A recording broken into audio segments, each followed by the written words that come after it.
Before we went to uni, my mate Campen and I decided to spend our last summer together camping. We'd grown up next to each other as neighbors, but we were heading to different unis. Our plans were dead simple. We had a gap in our schedules, a decent amount of money in the bank, and a fully fueled car. That was all we needed. The first week was bonkers. While camping, we had to put up with the constant calls from his mom, but Campen was an absolute legend. One minute he was downing cranberry vodka, and the next, calmly describing his breakfast to everyone. We spent 2 days at his distant relative's place in Rochester. There's a chance he made out with his cousin during a particularly wild game of truth or dare, or maybe not. I can neither confirm nor deny. A few days before heading back home, we decided to go camping one last time. So, we split up for a day to visit our families and stock up on supplies, planning to meet back up at Etabled Lake. Etabled Lake is sort of a hidden gem. We'd been dared to go there by Campen's cousins, though. To be fair, they pretty much told us not to. Naturally, we took the challenge. It was supposedly an old fishing pond surrounded by cabins that you could rent, but the owners had neglected them for decades. All that was left were these dilapidated cabins and a stunning beach. I was keen to spend some alone time with Campen. We'd been so busy trying to figure out our futures that we hadn't had much time to relax, chat, and make plans. Maybe we'd even go fishing. But when I arrived at the lake, Campen was already there. And he wasn't alone. He'd brought along 4 more mates to keep the party going. The only one I knew by name was Harris, a guy who used to hang around the edges of our friend group. Bit of an odd bloke, always asking questions. But I knew Campen had only invited him as a favor to his older sister. I'd never met his sister officially, but her name was Timmy. She didn't look like your average law student, more like someone who'd be right at home in a sweaty mosh pit. Timmy had brought 2 of her sorority mates along, and the 3 of them were busy staking claim to the least rotted cabin on the beach, while Campen and Harris gathered firewood. Campen waved me over and yelled at everyone to say hi, and my heart sank a bit. Sure, it'd be fun, but I just wanted to hang out with my best mate. Things quickly took a turn. I was greeted with smiles as I was introduced to Timmy, Pam, and Carrie. Harris gave me a sheepish wave from the sidelines. Campen threw his arm around my neck, calling out, "This here's my brother. I'm the good-looking one, he's the nice one." And with that, the stage was set. We made a fire on the beach, grilled hot dogs, and had a few beers. Harris wasn't really in the mood and spent most of his time tinkering with the old floating dock. I noticed Carrie giving me a bit more attention. She was a bit odd-looking, with a long face and almost cartoonishly large eyes, but her confidence and genuine personality were hard to miss. We ended up chatting for over an hour when Harris came back, hands on his hips, clearing his throat to get our attention. "I need something to tie the barrels together," he said. "The what?" asked Campen. "What are you on about?" "The barrels," Harris sighed. "The things that keep the dock afloat. I need something to secure them." "Just leave it," said Campen with a frown. "Come sit, grab a snack." "Didn't we say we were gonna fix the thing?" Harris snapped back. "Or did you just say that to shut me up?" It got real quiet. I looked around and pointed at one of the old cabins. I think I saw a garden hose back there," I said. "You could use that, it won't rot." Harris shot a long look at his sister and Campen, shook his head, and quietly thanked me. Thanks to Harris, the dock got repaired. It was just big enough for all 6 of us to stand on. If anyone wanted to sunbathe, maybe 3 of us could fit if we huddled close together, but the thing was surprisingly sturdy. Harris must have known a few good knots to keep everything in place. Harris and his sister were really different. While he kept to himself, Timmy was taking selfies in her bikini next to the no diving sign. Pam was on the phone with her parents while Carrie and I sat on the beach, dipping our feet into the warm water.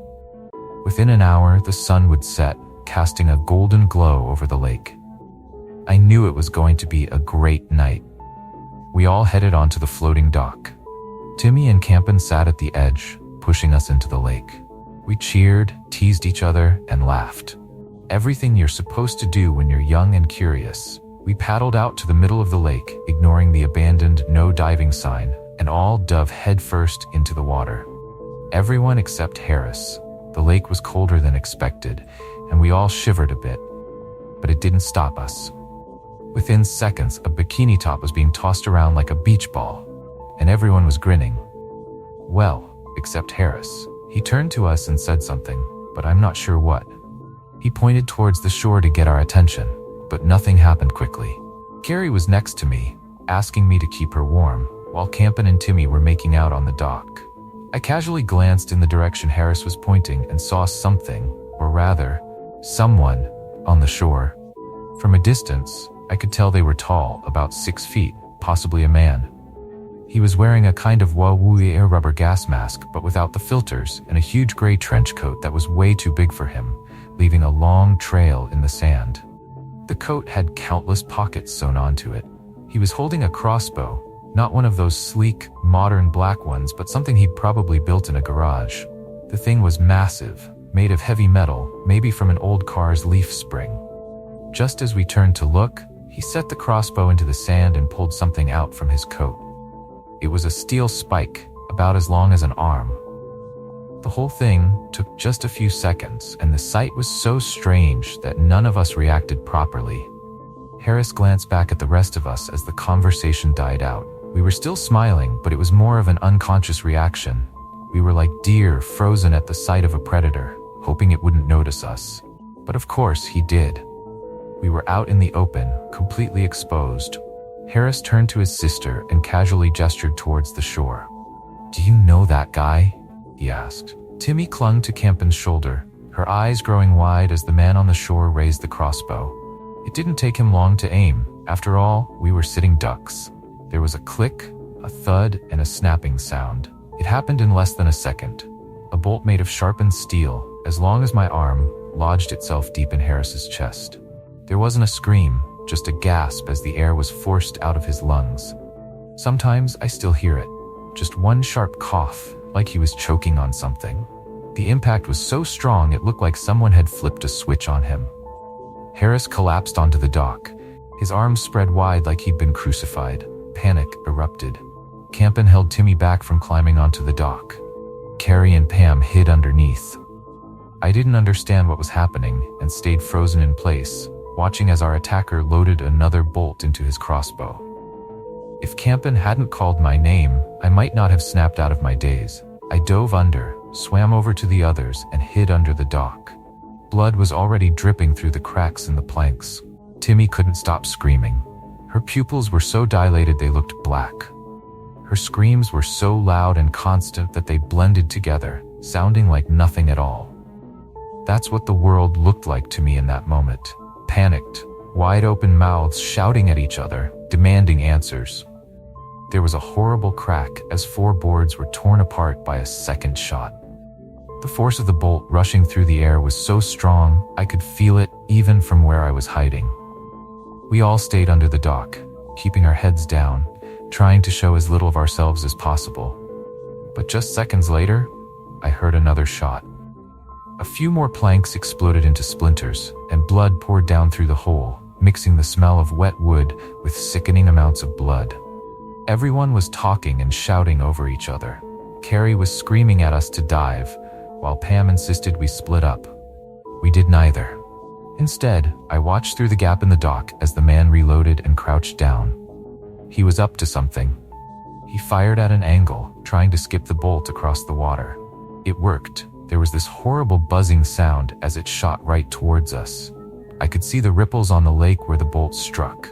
Under the dock, it was dark, but I could hear the bolt slam into Pam's skull and feel the water warm as life drained from her. Timmy tried to escape, but Campen held her back. If she swam out from under the dock, she'd be an easy target. Instead, we huddled behind the posts. These large white posts made of hardened plastic with little blue sunflower logos on the sides. Another shot rippled across the water. It tore through the dock and snapped it in half. As the last planks gave way, some of the posts came loose, but Carrie and I clung to them like life rafts. "They're not strong enough," Campen yelled, holding Timmy. "We've got to do something." "What?" Harris snapped back. "What the hell are we supposed to do?" Another shot. This one smashed into the side of the post I was holding onto and ripped it out of my arms. My shoulder was hit so hard I ended up with a nasty bruise. The impact was like being hit by a battering ram. I was fine, but now I was exposed. I could see him clearly now as he hung the crossbow from his belt and leaned on it, preparing another bolt from his coat. I waved to Campen, signaling that I was okay, and dove under again. The post I'd been hiding behind had drifted about 10 feet away, but I could make it. When I dove, the water was surprisingly clear, and I could see almost to the bottom. There was more debris than I expected, stuff that had been washed off the shore and dragged into the lake. A shattered rowboat, an old tarp, the remains of a beach umbrella. The screams above were only faint murmurs down there. I saw their legs kicking wildly. When I looked over at Carrie, her legs had stopped kicking and the water around her was turning red. The screams got louder, but they weren't hers. I surfaced behind the white air tank I'd clung to. What Timmy was saying no longer made sense. Just animalistic screams. And Campen looked like a fish out of water, his mouth hanging open. The dock was split in two, but the pieces were only held up by the remaining posts. It made it a bit easier to hide behind them, but it was only a matter of time before the whole thing sank. I dove under again, not to dodge a shot this time, but because I had an idea. I swam down and grabbed the tarp and the old beach umbrella, which was mostly just a bunch of aluminum rods at this point. When I surfaced again, I draped the tarp over me like a makeshift tent and held the umbrella at an angle. I figured it would just barely cover me enough to dodge a shot or two. It smelled like old dirt and algae, but I was too panicked to care. "He's running out of bolts," Campen yelled. "We've got to bait him." He was right. The bolts were huge, and even with that massive coat, there couldn't be many left. Timmy watched him closely, and as soon as he finished loading, she shouted, "Now!" We all dove under, trying to stay in motion. I dunked my head underwater just as I heard the shot, a bolt disappearing into the lake. I surfaced again, hiding under the tarp. I tried to take deep breaths, but it was hard, knowing the next shot could come at any moment. It might come the second I exhaled. When Timmy shouted "now" again, I ducked under like a bullet. I glanced back at the others. No more blood in the water, all legs still kicking. We managed to bait another few bolts, then came a long pause. No one shouted anything. I peeked out from under the tarp. Campen and Timmy were staring at the shore from the broken side of the dock. The man with the gas mask was just standing there, looking at us. He seemed to have one more bolt loaded, but he hesitated to fire it. Maybe he was waiting for the perfect shot. "He's waiting for us to come out," Campen said. "He can't just keep guessing. He needs a clean shot." Timmy just stared back at him, unable to tear her eyes away. Kempton was talking to her, but his words just went right past her. "He can't stay here forever," Kempton said softly. "We wait, and then we split up." Timmy, her eyes still locked on him, nodded. We must have been in the water for over an hour, clinging to the remains of the dock. The sun was setting, and the water was becoming unbearably cold. We were shaking, and our lips turned blue. Hypothermia was a real threat. I was gripping the air tank so tightly that my hands had cramped into claws, and I could barely feel my feet anymore. He hadn't left. The man was still standing in the exact same spot, waiting. His crossbow was loaded, and a bolt dangled from his hand. Campen's teeth were chattering, and he was worse off than me and Timmy. I was starting to worry that he might lose consciousness if we didn't act soon. It was getting darker, and it was going to be harder for him to see us. It was now or never, and we had to make a move. We decided to dive on the count of 3. Timmy counted us down. 3, 2, 1. We all popped out of cover. Timmy yelled, "Now!" and I dove. The last bolt sailed past us. We were safe. I popped my head up and saw the others heading straight for the shore. The man just stood there, probably thinking about what to do next. We were halfway to the shore when I saw him reach into his other jacket pocket. He pulled out another bolt. It was a trick. He had only pretended to run out of ammo. Campen said we should split up. Timmy said we should keep heading for the shore. I, on the other hand, begged them to take cover. Our voices blended into a chaotic mess as I saw him set the crossbow, load another bolt, and take aim at us. "Now!" Timmy shouted. "Damn it, now!" We all dove under, but we were out of breath. A few seconds passed. When I broke the surface, I heard that familiar thudding sound, only this time, it was accompanied by an unpleasant cracking noise. I hid behind one of the air tanks, and in the distance, I could see someone else doing the same, but I couldn't tell who it was. The lake was eerily still, and I could hear the echo of bird song. It was colder than I'd expected, and I hadn't even noticed my teeth chattering. I clung to the side of the tank, letting my legs float. I just had to break the silence. "Campin'?" I called. "Yeah," he answered. His voice was weak, and his throat sounded rough. It barely sounded like him. I could almost hear his breathing, even from a distance. "Timmy?" he called out. "Timmy, are you?" There was no answer, just the sound of birds chirping. Another click as a bolt was loaded. I couldn't see the man on the shore clearly, but his silhouette was unmistakable. The crossbow was raised and ready to fire. He was listening and taking aim. Maybe he had more bolts than we thought, but he was using them carefully. I slowly paddled towards the tarp I'd pulled up earlier, wrapping it around the air tank. In the dark and from a distance, it kind of looked like a person. "I'm swimming for shore," Campin called. "Meet me there." "Wait," I shouted back. "Wait, just wait." "I can't, mate," he yelled. "I can't, I have to." "Wait, hold on for just a second," I begged. "Don't stuff this up." There was no reply, just the sound of someone paddling back to shore. I left cover and crept towards Campin. Another crash as a bolt was fired. It hit the air tank I'd covered with the tarp, tearing a hole right through it. Campin called my name, but I didn't answer. I figured if the attacker thought he'd hit me, he might stop shooting, or he might start shooting at Campin. I had to play it safe. Something brushed against my leg. I was swimming through the wreckage of the dock and found a piece of garden hose that Harris had used to fix it. I pulled it out carefully and drained the water from the hose. I could use it as a makeshift snorkel. I swam diagonally towards the shore as slowly as I could. When I got closer, I dove under. Feeling my way along the lake bed, I found a large rock to anchor myself and weighed myself down, keeping the hose just above the water's surface so I could breathe. It tasted bitter and left a slimy film on my tongue. Sometimes the waves were higher than I expected, and a bit of water trickled down my throat. Those were probably the longest minutes of my life. I shivered with each movement, clinging to the slimy rock at the bottom of the lake. My shallow breaths were interrupted by little drops tickling my throat, but I had to keep going as the water was too cold. Soon, my head was just below the water's surface. I had to be close to shore. I crawled the last few meters on my knees. When my head broke the surface, I saw that I'd come up on the side of the beach. The ground was covered in stones that cut into my feet as I tried to stay quiet. The evening air was cool.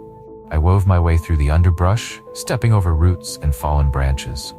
My fingers were numb, and my teeth wouldn't stop chattering. I stumbled over an old rusty wire fence and noticed a half-rusted sign. Some of the letters were faded, but the message was clear. Private property. Trespassers will be shot. There was even a small smiley face in the corner. I looked out from the tree line. Campin had made it to shore but was barely able to stand. He collapsed in the sand, gasping for breath. The man with the gas mask was walking towards him, his crossbow loaded, but he didn't shoot. Not yet. If he wanted Campin dead, he'd already be dead. Instead, he just walked up to him and nudged Campin with the toe of his boot, but nothing happened.